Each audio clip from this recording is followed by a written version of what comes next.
السلام علیکم ناظرین، آپ نے تھمبنیل سے دیکھ ہی لیا ہوگا کہ مرزا منگول جو ہے وہ میں آگے چل کر اس کی ویڈیو چلاؤں گا۔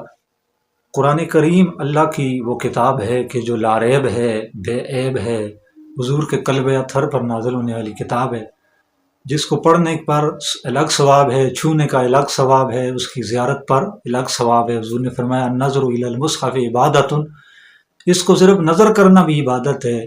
اور حضرت مولا شیر خدا کرم اللہ وجہ الکریم کا جیسا کہ قول بھی ہے کہ میں جب دل کرتا ہے کہ اللہ سے باتیں کروں تو اس وقت میں قرآن پڑھتا ہوں۔ تو گویا قرآن اللہ سے باتیں، اللہ ہم سے باتیں کر رہا ہوتا ہے۔ جب ہمارا دل کرتا ہے کہ ہم اللہ سے باتیں کریں تو ہم نماز پڑھتے ہیں، جب دل کرتا ہے اللہ ہم سے باتیں کرے، اللہ ہم سے ہم کلام ہو، تو ہم قرآن پڑھتے ہیں۔ یہ ہمارا مسلمانوں کا عقیدہ ہے۔ لیکن اس کے برعکس مرزا منگول نے قرآن کو کس طرح سے تشبیہ دی ہے، یا آپ پہلے اس کا کلپ سماعت فرما لیں، پھر میں اس کے اوپر گفتگو کرتا ہوں۔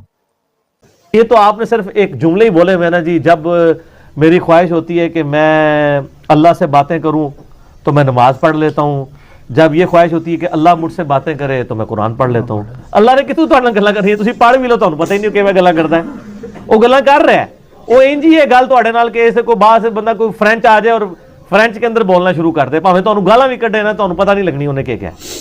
اسی لیے وہ عربی تو گالیاں بھی نکالیں تو میرا پاکستانی کو تو نہیں پتہ چلے گا۔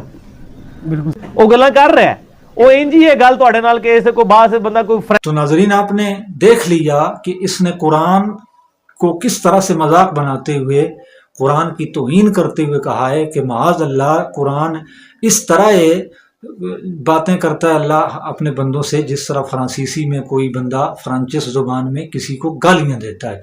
تو قرآن کو جو بندہ گالیوں سے تشبیہ دے اور قرآن کا مذاق اڑائے تو آپ خود سوچیں وہ کس درجے کا، وہ کون سا مومن ہے، وہ کیسا مسلمان ہے۔ تو یہی گستاخی اگر کسی اور ملک میں ہوئی ہوتی تو ہم سڑکوں پر نکل آئے ہوئے تھے، لیکن اس کو ہم نے ہلکا لیا اور ہم سمجھتے ہیں یہ کوئی گستاخی نہیں ہے، حالانکہ یہ بہت بڑی گستاخی ہے۔